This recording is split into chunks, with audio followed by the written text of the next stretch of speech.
9월 7일 수요일 오늘 나온 더구루 기사를 생생하게 전해드리는 더구루 런치박스 시작합니다.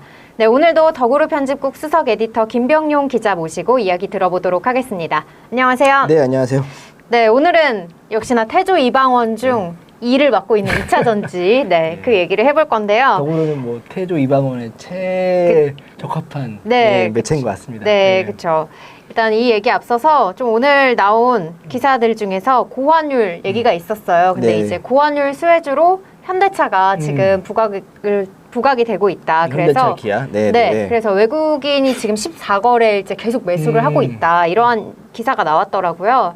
어떻게 이렇게 좀 지금 인플레 감축법으로 굉장히 현대차가 좀 어려울 수도 있다 이런 얘기가 나왔는데 또 나쁜 것만은 아닌 것 같아요. 네. 뭐 다 아시는 분들은 아시겠지만 뭐 가령 이제 미국에서 43,000달러에 뭐 어떤 현대차가 팔린다고 손 치면 그게 가령 한연 1,200원대랑 1,300원대 우리나라 들어온 돈이 다르잖아요. 그렇죠. 네. 그럼 이제 현대차 입장에서는 그 100원 정도의 차이를 현지 딜러사 직접 판매하지 않거든요. 딜러사들이 다 왜냐면 유통망을 다 깔아놓을 수 없기 때문에 딜러사들한테 위탁 판매하는 형식인 거잖아요. 그러면 야 100원 차이가 더 벌 수 있는 여력이 있으니까 이 100원만큼 딜러들한테 인센티브를 주는 거예요. 이거 100원에 할인을 더 해줘.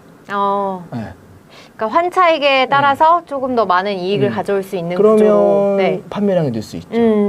그런 내용입니다.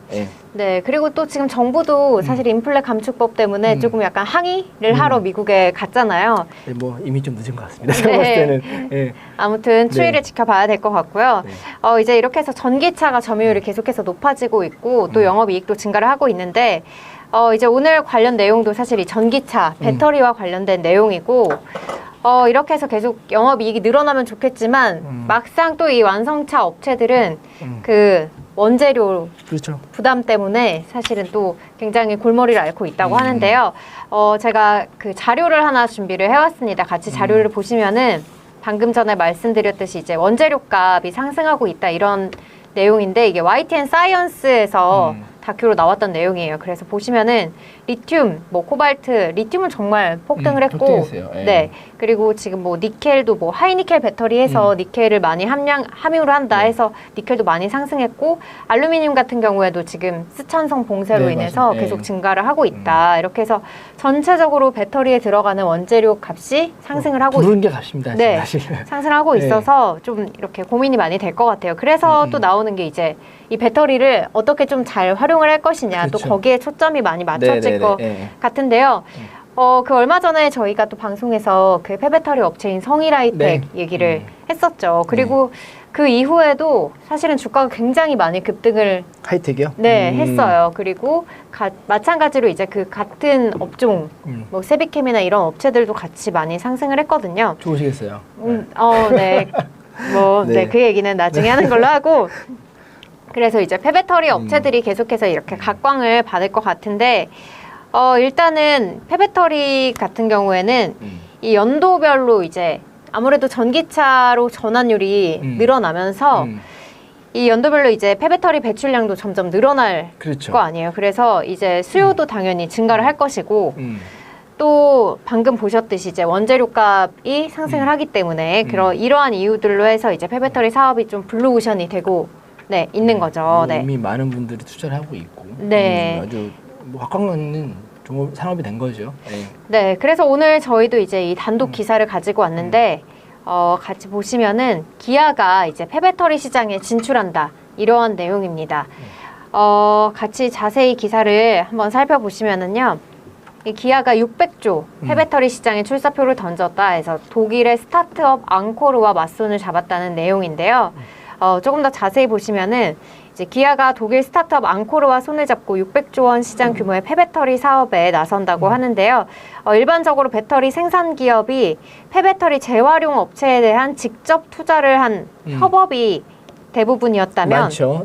이번 이제 파트너십 같은 경우에는 완성차 브랜드가 폐배터리 업체와 계약을 체결한 것이 굉장히 이례적인 사례라고 합니다. 유럽에서는 아마 처음으로 알고 있습니다. 그리고 이제 이번 계약에 따라서 기아가 유럽에서 이제 점유율이 지금 굉장히 좋잖아요. 네네. 네, 높은 점유율을 차지를 하고 있는데 앞으로 이제 이 폐배터리 사업까지 진출을 하면서 조금 더 인지도가 상승하지 않을까. 네, 이렇게 전망된다. 이러한 내용까지 확인을 하실 수가 있습니다. 네. 네. 근데 여기 기사에서 보면은 완성차 업체가 이렇게 폐배터리 이 업체와 계약을 한 게 이례적이다. 이러한 내용이 있었어요. 네네. 대부분은 뭐 이제 뭐 기존 완성차 업체들은 그 재활용 업체들에 투자를 하죠. 투자를 네. 해서 그쵸. 이제 뭐 안정적인 재활용 업체를 확보하는 상황이었는데 이건 아예 손을 잡고 그쵸. 한다고 보는데 저는 그것도 의미 있지만 이 업체가 중요한 것 같아요. 이 앙코르라는 이게 이제 저희가 한국에는 맨 처음 소개하는 기업이라 네. 발음이 이게 앙코르. 예, 네. 독일어는 앙코르예요. 예, 제가 독일 좀 배웠기 때문에 네. 앙코르인데 그 앙코르죠. 근데 이제 그 하여튼 앙코르로 하면 이 기업이 그 독일 철도 물류회사 도이치바한의 자회사입니다. 그러니까 우리 네. 따지면 코레일 같은 회사의 자회사인 거예요. 그러니까 모 회사가 어마어마한 그 독일의 그 철도 인프라를 갖고 있는 회사라는 거죠. 네. 그 제 얘기는 뭐냐면 좀 현대 기아차가 좀 길게 본 것 같아요. 그러니까 유럽 전역에 그 좀 물류망을 확보한 기업과 손을 잡는다라고 봐도 될 것 같아요. 왜냐하면 지금 보면 이제 현대기아차 아까 뭐 좀 보시겠지만 유럽에서 전기차 점유율이 지금 폭스바겐이 제가 알기로는 18% 정도 되는 거 알고 있고 1위입니다. 그다음에 현대기아차 합쳐가지고 13%로 2위 정도 돼요. 예, 근데 지금 뭐 최근에 현대기아 특히 기아차 EV6가 되게 잘 팔리고 있거든요. 네, 지금. 저희 예, 기사에서도 계속 예. 나오고 있죠. 그래서 그런 걸 보면 전반적인 이제 그 유통망이 필요한 거잖아요. 폐배터리를 수거할 수 있는 그런 망이 필요한데 그쵸, 네. 그런 것까지 고려해서 이 기업이랑 손을 잡은 게 아닌가라고 볼 수 있을 것 같아요. 네, 그러면 그 다른 완성차 업체들 같은 경우에 혹시 폐배터리 사업에 진출한 기업은 혹시 없는 있죠. 건가요? 테슬라가 있고요. 예, 그다음에 공장 계획도 있고 그다음에 폭스바겐도 직접 공장을 설치하려고 하고 만들려고 하고 있고요. 아직은 시작 단계인 네, 그렇죠. 거네요. 네. 아직은 뭐 그다음에 혼다도 뭐 기술을 활용해서 계획을 갖고 있는 거죠. 아직까지 뭐 직접적으로 공장을 지은 곳은 아직 없습니다. 아직은 이제 기존 업체들 뭐 가령 이제 그 뭐 라이사이클이나 뭐 성이라이트 이런 업체들이랑 손을 잡고 주로 이 협력하는 업체들은 배터리사들이 협력을 하고 있죠. 그렇죠. 네. 왜냐하면 현재로서 폐배터리 재활용은 대부분 다 차에서 나오는 게 아니라 그 공장 과정에서 만들어지는 뭐 불량품들을 재활용하는 수준이거든요. 아직은 실제로 이제 폐배터리가 나온 건 아니고 만드는 과정에서 나온 폐배터리를 활용을 그렇죠. 한다. 왜냐하면 그 배터리 보통 그 수명? 7년에서 10년 정도로 봐요. 근데 이제 100만 대 기준으로 봤을 때 중국이 한 2018년에 100만 대를 팔았거든요. 그럼 2025년 정도 돼야지 어느 정도 물량이 나오기 시작한다는 거예요. 빨라야지. 그쵸, 네. 그 다음에 그 미국이 올해야 이제 100만 대 수준이 되거든요. 네. 그럼 빠르면 2027년. 한국이 한 2020년쯤에 2020년에 100만 대를 돌파했거든요. 그러면 이제 뭐 2027년 정도 나오겠죠? 네, 그래서 이제 한 5, 6년 뒤면 이제 어마어마하게 쏟아져 나올 거예요. 네. 그런 상황이기 때문에 이 폐배터리 사장이 주목받고 있는 거죠. 네. 오늘 핑크스타님께서 오늘도 함께 해주셨네요. 네, 안녕하세요. 네, 감사합니다.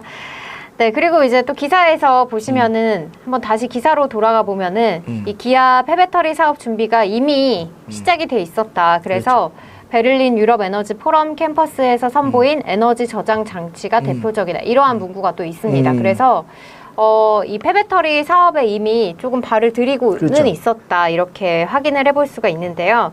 이 폐배터리를 사실 활용하는 과정도 궁금할 것 같거든요. 네, 어떻게 되는 건가요? 그러니까 지금 구분을 좀 하셔야 될 것 같아요.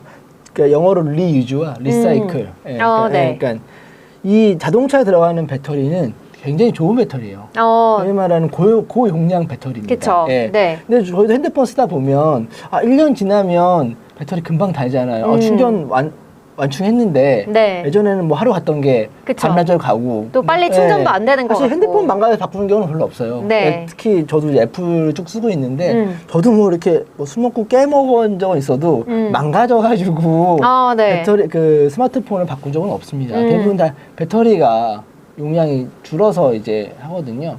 그런데 그러다 보니까 같은 개념인데 리유즈란 개념은 그 고용량 자동차에 들어가는 배터리를 그냥 지금 버리기엔 좀 아까운데 이걸 좀 다시 쓰는. 그래서 이제 그 다시 써가지고 ESS 장치라고 하죠. 그러니까 네. 대용량 에너지 저장 장치라고 하죠. 거기에 이제 배터리를 낀다거나 그렇게 또 쓰는 거죠. 그거도 이제 못 쓴다. 아, 그때가 네. 바로 이제 리사이클 해가지고 리사이클로. 그 배터리를 이제 소위 말하는 분해해서 거기에 필요한 이제 거기서 왔던 뭐 니켈이나 이런 것들을 빼내가지고 재활용하는 거를 리사이클이라고 하는 거고, 기아차는 그동안 이제 현대차랑 기아는 그 리유즈까지는 갔고요. 이제 처음 이번에는 리사이클까지 간 거죠. 엄밀한 의미에서. 네. 그러니까 그 배터리를 사실은 뭐 재활용한다, 뭐 폐배터리 재활용하면은 다 그 추출한다고 해야 되나요? 그렇죠. 그 재료들을 추출하는 것만 생각하는데 보통 그 추출 단계 전까지는 일단은 다시 한번 쓰는 거죠. 네, 네. 사용을 해보고 그래도 안 되면은 재활용 단계로 넘어가는 거다. 비싸니까. 네, 네. 네. 그렇게 정리를 해보면 될 것 같고요. 네.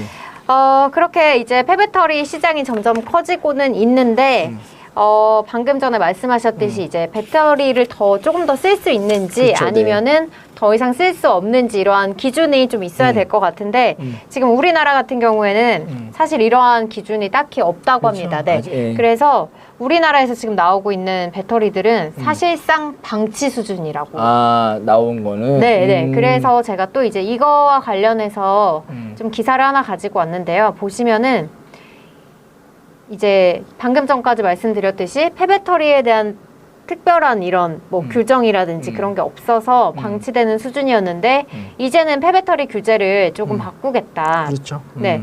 그래서 배터리를 다시 쓸 수 있도록 좀 재활용하는 방안이랑 또 이제 생애주기 관리 체계를 만들기로 했다. 이러한 내용을 골자로 이제 네. 다시 규제를 좀 손보겠다. 이러한 내용이 나왔습니다. 네, 이렇게 되면은 이제 우리 기업들도 조금 더 폐배터리 시장에 많이 진출을 할 것 그렇죠. 같고 예, 예. 또 이제 실질적인 이익으로도 연결이 될 것 같은데 좀 이렇게 관련해서 살펴볼 만한 기업들이 또 있을까요? 뭐 이 방송을 보시거나 앞으로 보실 분들은 저희보다 훨씬 더 전문가시니까 뭐 성일 하이텍 뭐 세비킴 이런 거 너무 잘 아실 거예요. 네, 그건 이미 다뤘었으니까 좀 색다른 저희는 좀 기업을 숨어있니까 이제 네. 뭐 또 잘 아시는 분들은 또 미국의 라이사이클 네. LG하게 투자도 했고, 그다음에 뭐 레드우드 토요타가 투자한 뭐 이렇게 토요타가 투자해가지고 뭐 테슬라 공동 창업자가 만든 업체죠. 레드우드도 있는데, 저는 그거보다 이게 이제 폐배터리의 특성상 지역 기업들이 유리해요. 지역 왜냐면- 기업이 유리한 이유가 있나요? 왜냐하면 안 좋은 거잖아요. 폐배터리는요. 일단 인식이 그쵸, 네. 소위 말해서 쓰레기인데 뭔가 폐기물을 예, 우리 동네에 폐기물인데, 방치하는 예. 느낌. 네. 그거를 갖고 가는 바다가 건너 갖고 오겠습니까? 공장이 하여튼 근처에 있어야 될 거 아닙니까? 네. 그래서 대부분 이제 로컬 기업들이 유리한 건데, 그런 의미에서 저희는 이제 그런 의미에서 국내 대기업들 한번 특히 상사나 건설회사를 주목해 봐야 할 것 같아요. 뭐 이제 네. 일단 제가 삼성물산 삼성물산. 썼지만, 우리 기사에도 좀 여러 가지 힌트가 있는데, 네. 성일하이텍, 네. 성일하이텍 같은 케이스가 사실 성일하이텍의 최대 고객사는 SDI입니다. 네, SDI에 그쵸. 나오는 불량품들을 제일 많이 활용하는 것이 성일하이텍에서 SDI 해외 공장 근처에는 다 하이텍이 있어요. 네, 네. 근데 이제 최근에 독일 공장은 졌어요. 진다고 추진 중입니다. 네, 하이텍이 기사에서 떴죠. 나왔었죠. 네. 예. 뭐 미국 공장도 마찬가지로 그 SDI 공장 인근에 있고, 근데 발 보면 그 SDI는 성일하이텍 투자를 하는 상태입니다. 네. 근데 이 독일 공장 케이스 같은 경우는 물산이 투자를 했어요. 그 공장에. 어느 정도 투자인지는 비밀입니다. 저도 몰라요. 구체적인 수치는 나오진 않았지만. 근데 꽤나 많은 돈을 투자한 걸로 알고 있어요. 근데 왜 했을까? 제가 보기에는 한번 테스트 배드 돌려보는 것 같아요. 어차피 상사는 트레이딩 하는 이제 먹고 사는 곳이라 폐배터리에 관련된 사업을 한번 스터디하는 차원에서 한번 해보는 것 같고요. 이게 얼만큼 수익이 날 것인지. 네. 또 하나 또 주목된 게 포스코 홀딩스입니다. 포스코 홀딩스. 뭐 2차 이제 수소하고 있는데, 또 역시 성일하이텍이 엮여 있습니다. 네. 최근에 성일하이텍이 기술 이전을, 그러니까 기술로 운영하는 거죠. 운영하는 그 폴란드 공장을 지었어요. 포스코 홀딩스가. 이거 일단 제가 이 비밀인데, 네. 3년 계약을 맺었습니다. 3년. 3년 동안 그 성일하이텍이 운영하는 걸로. 네. 운영하는 거죠. 돈 공장 만들어주고 돈 된 거는 포스코홀딩스예요. 100% 포스코홀딩스 거예요. 그 공장은. 그러니까 자본은 대주는 그렇죠. 대신에 운영은 성일하이텍이 그렇죠. 하는 그 걸로. 계약 기간이 3년이라고 합니다. 그거에 대해서 옵션도 계약 연장을 한다거나 다음 어떻게 할지에 대해서는 홀딩스가 100% 갖고 있대요. 권한을. 네. 하이텍은 1도 권한이 없다고 합니다. 근데 그 얘기는 뭐냐면 직접 할 수도 있다는 얘기예요.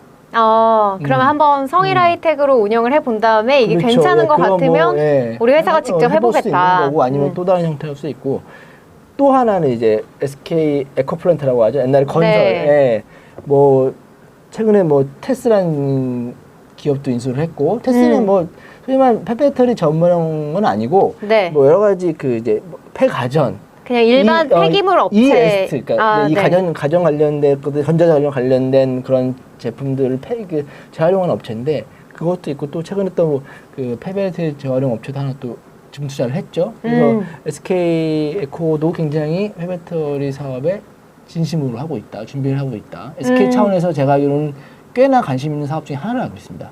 이노베이션도 그쵸. 좀 관심 있는 것 같고요. 네, 이미 SK 같은 경우도 뭐 배터리 그 업체를 가지고 있으니까. 네. 그래서 뭐 그런 이제 지금 뭐 소위 말하는 이제 벌써 시가총액이 1조 원이 됐죠. 성일하이텍. 그런 기업도 있지만 대기업들도 숨은 곳에서 열심히 준비를 하고 있다. 그 주식 갖고 계시는 분들도 좀 눈여겨볼 필요도 있고요. 저 또 하나 말씀드리면 저희가 다음 달에 성일하이텍 대표님이랑 인터뷰를 하기로 했어요. 엄청난 소식이네요. 그래서 그때 가서 더 많은 얘기를 저 듣고 알려드리겠습니다. 제가 이런 지금 성일하이텍 러브콜 엄청 받고 있대요. 기업들한테 뭐 미국 더 하자 뭐 엄청 받고 있다고 합니다. 앞으로 조금 더 많이 성장한 기업이 되겠네요. 지금 뭐 시총 1조 원인데 좋으시겠습니다. 아무튼 뭐 삼성물산이나 포스코 그리고 SK까지 포스코홀딩스 그리고 SK 에코플랜트까지 이렇게 좀 대기업들도 서서히 폐배터리 사업에 진출하기 위한 물밑 작업을 하고 있다. 이렇게 말씀을 해주셨고요. 오늘 이제 기아가 폐배터리 시장에 진출한다. 이러한 기사를 가지고 여러 가지 내용을 함께 짚어봤습니다. 전체적으로 이제 폐배터리 사업의 현황 그리고 폐배터리 재활용 과정 또 이제 관련해서 살펴볼 기업까지 말씀 들어봤고요. 오늘 내용이 좋으셨다면 구독과 좋아요 부탁드리겠습니다. 네, 저희 평일에 11시 반이죠. 더구로 런치박스 계속해서 이어지니까요. 여러분들 많은 관심 부탁드리고요. 또 핑크스타님처럼 이렇게 적극적으로 댓글도 남겨주시면 좋을 것 같습니다.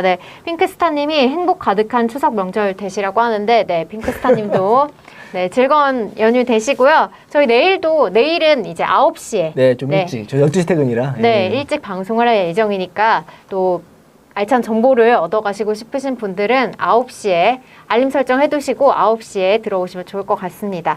저희가 준비한 소식은 여기까지고요. 그럼 저희는 내일 9시에 또 다른 기업 이슈로 인사드리도록 하겠습니다. 고맙습니다.